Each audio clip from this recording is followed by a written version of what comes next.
नमस्कार प्रेक्षकांनो, मालिकेच्या आजच्या भागामध्ये आपल्याला पाहायला मिळणार आहे की स्वानंदी आणि त्याचबरोबर प्रतीक यांचा साखरपुडा मोडलेला असतो। खरं तर ही गोष्ट खूपच भयानक अशी असते आणि ऐनवेळी हे सगळं घडलेलं असतं, त्यामुळे सगळेच जण खूप टेन्शन मध्ये असतात। कोणाला काहीच कळत नाहीये काय करायचं। इकडे स्वानंदीचे बाबा प्रतीकच्या मागे लागलेले असतात, प्रतीकला म्हणत असतात की प्लीज असं नका करू प्रतीकराव, असं म्हणत त्यांनी त्यांचा फेटा पायाशी ठेवलेला असतो। तेव्हा मात्र स्वानंदी म्हणत असते की असं का व्हायला जातंय बाबा, नको प्लीज। तेव्हा बाबा म्हणत असतात की अगं तुझं लग्न मोडतंय आणि फेटाचं काय, आता फेटा काढूनच ठेवलेला आहे। तर तो जो प्रतीक असतो ना, तो इतका निर्लज्ज असतो की त्याला काहीच वाटत नसतं। तो म्हणतो की तुम्ही माझी फसवणूक केली, तुम्ही आम्हाला फसवलेलं आहे। खरं तर मला कळतच नाहीये की या मुलीने हे असं का वागलेले आहे, का आमच्याशी फसवणूक केलेली आहे। अशा सगळ्या गोष्टी बोलल्या जात असतात। तेव्हा मात्र सगळ्यांना खूप मोठा धक्का बसलेला असतो। सगळेजण विचार करत असतात। इकडे बाबा हात जोडत असतात, हात जोडून विनंती करत असतात की प्लीज असं नका करू, खरंच असं नका करू। परंतु ऐकतच कोणी नसतं, कारण ज्या गोष्टी घडत असतात त्या सगळ्याचा त्रास मात्र होत असतो। परंतु या सगळ्यामुळं जेव्हा घडत असतं तेव्हा मात्र इकडे बाबा हात जोडून उभे आहेत। बाबा म्हणत असतात की नाही, काहीही झालं तरीही माझ्या मुलीसाठी मी वाटेल ते करायला तयार आहे। प्रतीक सगळेजण तिथं पाहत आहेत, सगळेजण थांबलेले आहेत, पण ज्या गोष्टी घडत आहेत त्या मात्र थांबत नाहीयेत। स्वानंदी तिथं असते, स्वानंदीला सुद्धा धक्का बसलेला असतो की तिला कळतच नसतं की काय करायचं, नक्की कसं करायचं हे सगळं मॅनेज, हा प्रश्न तिला सुद्धा पडलेला असतो। बाबा मात्र प्रतीकची विनवणी करत असतात आणि या मूर्ख प्रतीकने तो फेटा जो असतो तो पायाने लाथाडलेला असतो। त्याला जराही लाज वाटत नाहीये की आपण हे सगळं काय करतोय, एखाद्या आपल्याच वडिलांच्या वयाला कशा पद्धतीने त्रास देतोय। त्याच वेळी आता तिथं असते ती म्हणजे अधीरा। अधीरा ओरडते, अधीरा म्हणते की काय चाललंय हे सगळं, मला सांगा तुमचं वय किती आहे, तुमचं वय किती आहे, तुम्ही किती वयाचे आहात, 39, आणि तुम्हाला मुलगी किती पाहिजे, 30च्या आतली। हाऊ पॉसिबल, का तुमच्याशी लग्न करावं 30च्या आतल्या वयाच्या मुलीने, आणि कशासाठी करावं, म्हणजे काय आहे नक्की, का करावं तुमच्याशी लग्न, हा प्रश्न आहे माझा, असं ती बोलत असते।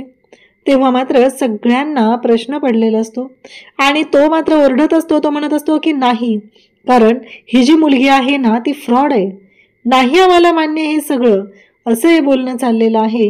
आणि तेव्हा मात्र आता प्रतीकला राग येतो त्याच्या ताईबद्दल, त्याच्या बाबांबद्दल, वाटेल तो माणूस तो बोलत असतो।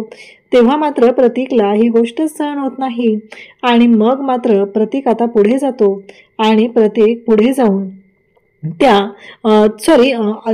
ह्याला राग येतो आणि मग रोहन पुढे जातो आणि प्रतीकची कॉलर पकडतो आणि प्रतीकला म्हणतो की बस झालं, आतापर्यंत खूप ऐकून घेतलेलं आहे, आतापर्यंत खूप गोष्टी ऐकून घेतलेल्या आहेत, आता नाही, अजिबात नाही, कोणतीच गोष्ट सहन केली जाणार नाही, कारण माझ्या ताईबद्दल वाटेल ते बोललेलं ऐकून घेणार नाही।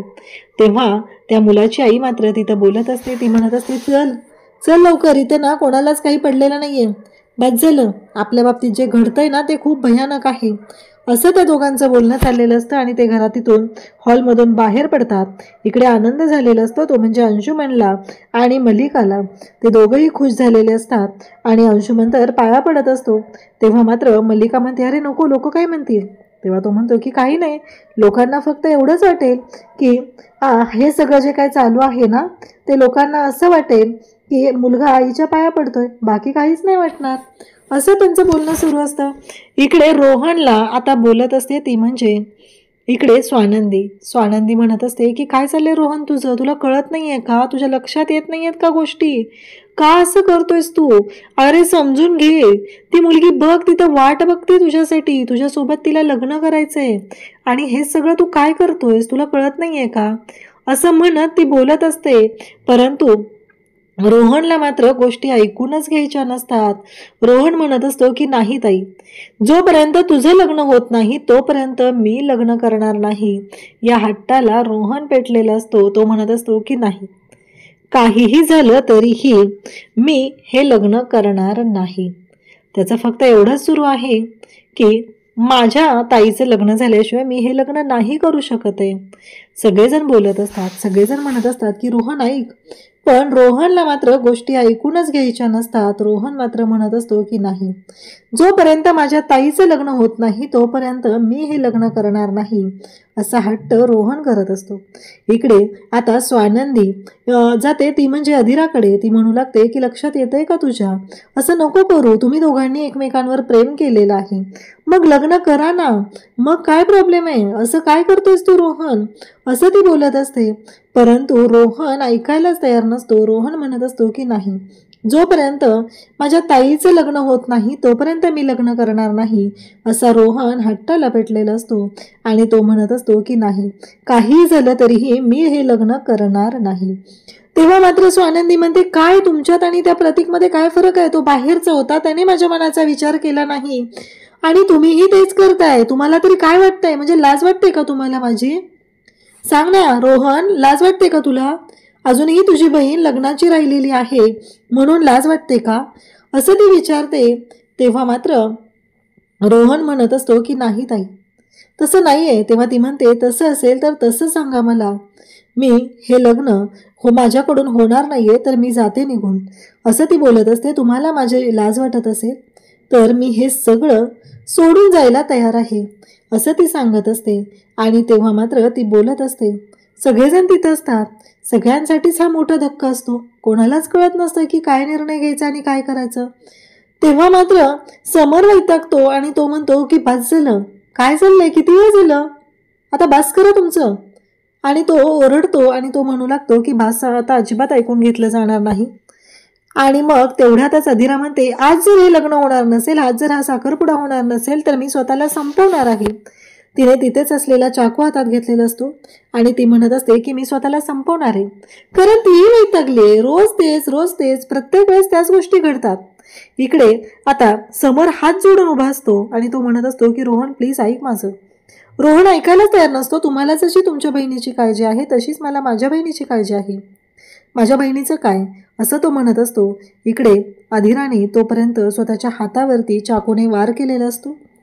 आणि अधिरा मात्र या सगळ्या गोष्टी जेव्हा घडत असतात तेव्हा मात्र अधिराने हे सगळं जे काही केलेलं आहे त्यामुळं सगळ्यांनाच धक्का बसलेला असतो.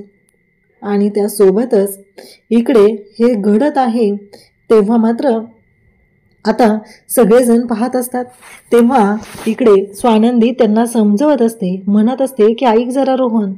पण रोहन ऐकायलाच तयार नसतो. रोहन त्याच्या हट्टाला पेटलेला आहे आणि तोपर्यंत अधिराने स्वतःच्या हातावरती चाकूने वार केलेला असतो आणि अधिराने स्वतःला इजा करून घेतलेली आहे. या सगळ्या गोष्टी घडत असतात आणि त्याच वेळी आता अधिराने स्वतःला इजा करून घेतले. सगळे घाबरलेले आहेत. सगळे धावत जातात. स्वानंदी जाते, अधिराला सावरते. अधिरा कोसळलेली आहे आणि त्यानंतर उद्याच्या भागात आपल्याला पाहायला मिळतं की इकडे म्हणत आहे ती म्हणजे स्वानंदी, माझ्या समोर कुठलाही धोंडा आणून ठेवा, मी त्याच्याशी लग्न करायला तयार आहे, प्लीज थांबवा हे सगळं, माझ्या लग्नामुळे एवढे प्रॉब्लेम होत असतील तर मी कोणाशीही लग्न करायला तयार आहे, असं स्वानंदी म्हणत असते. तेव्हा आजी तिथे येते.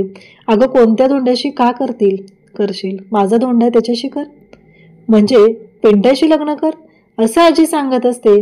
आणि तेव्हा मात्र स्वानंदी आता ते बोलत असते, आजीला सांगत असते. त्याच वेळी तिथे आता समर सुद्धा आलेला आहे आणि तो सुद्धा पाहत आहे.